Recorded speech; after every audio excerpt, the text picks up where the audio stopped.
A long, long time ago in the land of Canaan, a special child named Prophet Yusuf was born to the Prophet Yaqub as.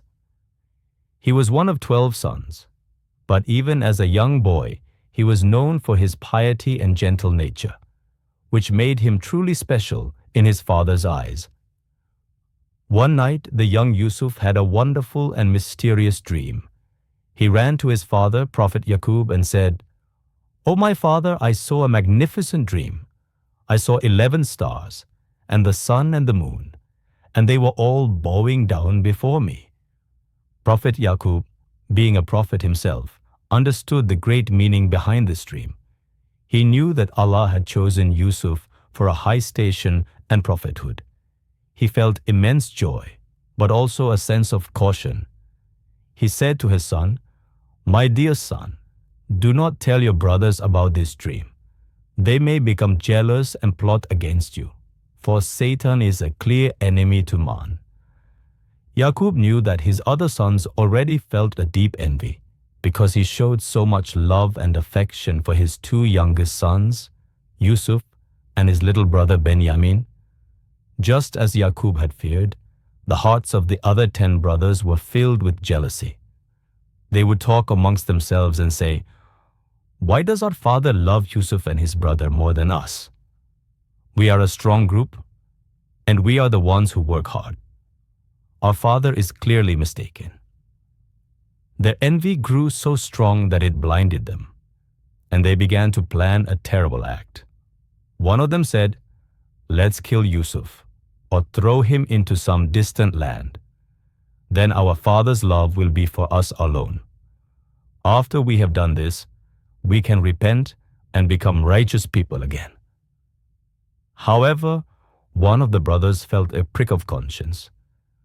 "There is no need to kill him," he said. "Let us instead throw him into the bottom of a well. A passing caravan might find him and take him away. That will serve our purpose without us having to shed his blood." The others agreed that this was a good plan. They went to their father Yaqub and said with fake sincerity, "O father, why do you not trust us with Yusuf? We are his well-wishers. Send him with us tomorrow to play and enjoy himself, and we promise we will guard him." Yaqub replied, "Truly, it saddens me that you should take him away, and I fear that the wolf might devour him while you are not paying attention." They laughed and said, "If a wolf were to eat him while we are a strong group, then we would surely be the losers." After they kept insisting, Yaqub reluctantly agreed to let Yusuf go with them. The very next day, the brothers took Yusuf with them, their hearts set on their evil plan. Once they were far from their home, they turned on him. They threw him to the ground, and ignoring his cries, they cast him into a deep, dark well. As Yusuf sat alone and terrified on a ledge inside the well, Allah sent a revelation to him, comforting him and promising him, "Do not be sad. A day will come when you will remind them of this deed of theirs while they do not recognize you."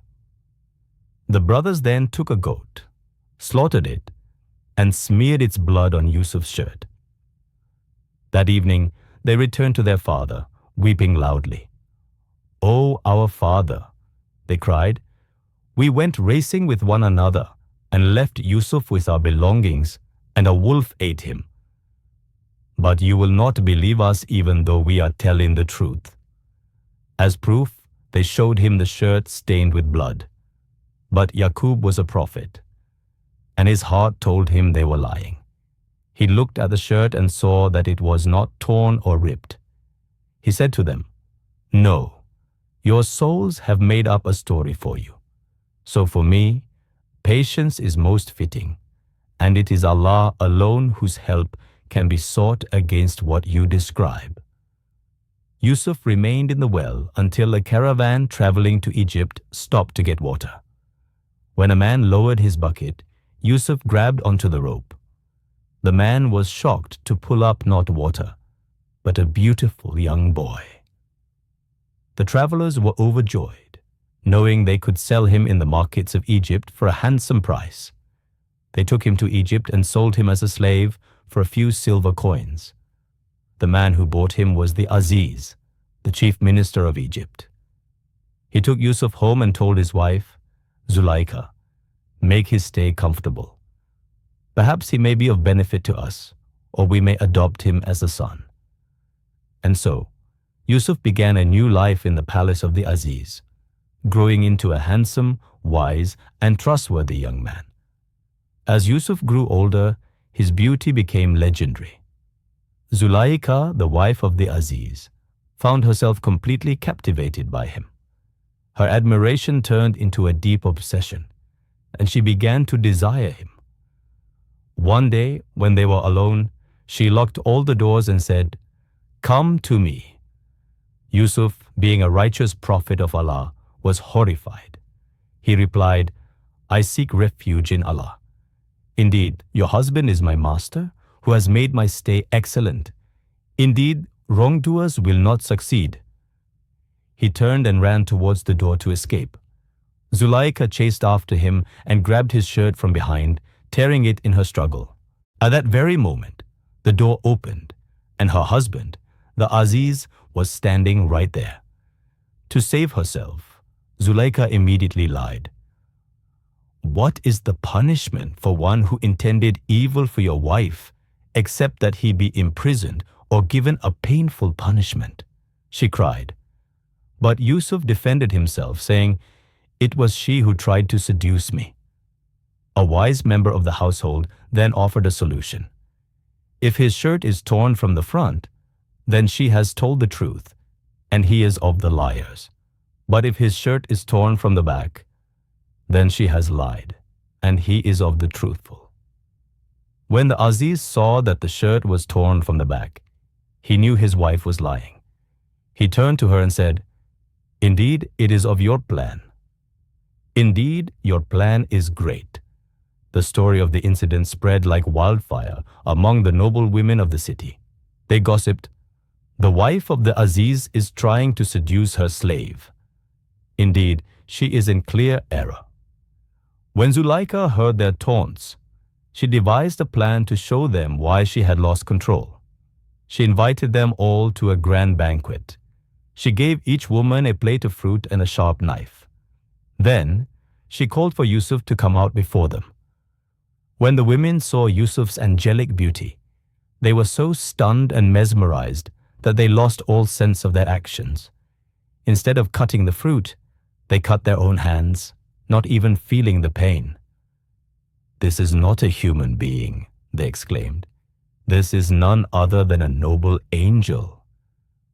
Zulaikha then said, "This is the one about whom you blamed me. And I did seek to seduce him, but he refused. And if he does not do what I command him, he will surely be imprisoned."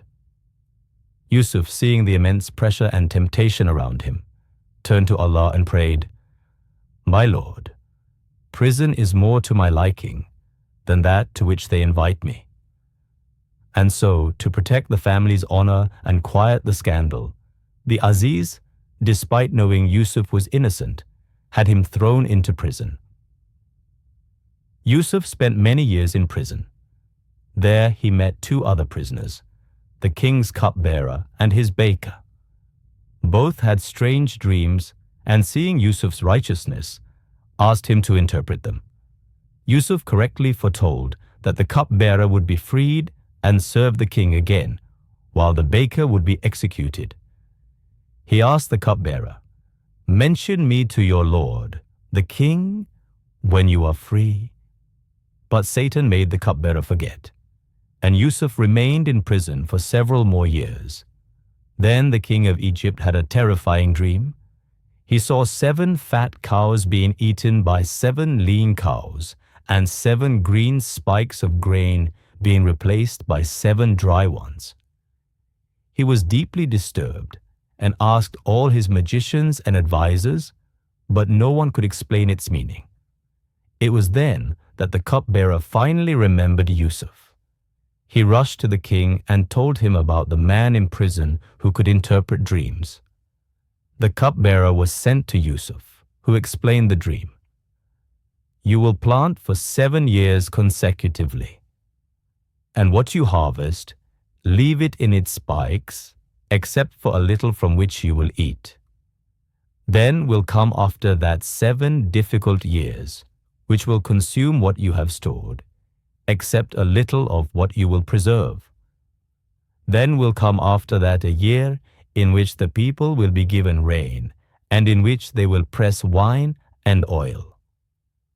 When the king heard this wise interpretation and the solution to the coming crisis, he was amazed. He commanded, "Bring him to me." But when the guards came to release him, Yusuf refused to leave. He said, "Return to your lord and ask him, what is the case of the women who cut their hands? Indeed, my lord is knowing of their plan." He wanted his innocence to be proven to everyone before he would accept freedom. The king summoned the women, including Zuleika. Overwhelmed by guilt, Zuleika confessed everything. "Now the truth has become apparent," she said. "It was I who sought to seduce him, and indeed he is of the truthful." With his name cleared, Yusuf was brought before the king, who said, "Indeed you are today with us, established and trustworthy." Yusuf then said, "Appoint me over the storehouses of the land. Indeed, I will be a knowing guardian." The king agreed, and the man who was once a slave and a prisoner was now one of the most powerful men in Egypt. The years of abundance and then famine came just as Yusuf had predicted. The famine was severe and spread to the surrounding lands, including Canaan, where his family lived. Hearing that grain was available in Egypt, Prophet Yaqub sent his 10 older sons to buy food. When they came before Yusuf, he recognized them immediately, but they had no idea who he was. He gave them their provisions but told them, "Next time you come, bring me your brother from your father, Benjamin. If you do not, you will receive no more grain from me." To ensure they would return, he secretly had his servants place the money they had paid back into their saddlebags. When they returned home and told their father, Yaqub was reluctant. "Should I entrust you with him, except as I entrusted you with his brother before?" he asked. But when they discovered their money returned to them, they used it to persuade their father, promising to protect Benjamin with a solemn oath to Allah. The next year they returned to Egypt with Benjamin. Yusuf welcomed them, and taking Benjamin aside in private, he revealed his identity. "Indeed, I am your brother Yusuf," he said, and they embraced with tears of joy. To keep his brother with him, Yusuf devised a plan. He had a golden royal cup hidden in Benjamin's bag. As they were leaving, they were stopped and accused of theft. The brothers swore they were innocent, and according to their own law, stated that the punishment for a thief was to be enslaved. When the bags were searched, the cup was found in Benjamin's sack. The brothers were shocked and ashamed. They pleaded with Yusuf, "O Aziz, indeed he has a father who is an old man, so take one of us in his place." But Yusuf refused to punish an innocent person. Devastated, the brothers returned to their father without Benjamin, plunging Yaqub into such deep sorrow that he wept until he lost his eyesight. Yet, even in his blindness and grief, he told his sons, "Never give up hope of Allah's mercy." They returned to Egypt one last time, begging for charity. Seeing their desperation and their father's suffering, Yusuf could no longer hide the truth. He looked at them and asked, "Do you know what you did with Yusuf and his brother when you were ignorant?" They stared at him in disbelief. "Are you really Yusuf?" they stammered. He replied, "I am Yusuf, and this is my brother. Allah has certainly been gracious to us." Overcome with guilt, they fell before him, but Yusuf showed the ultimate mercy. He said, "There is no blame upon you today.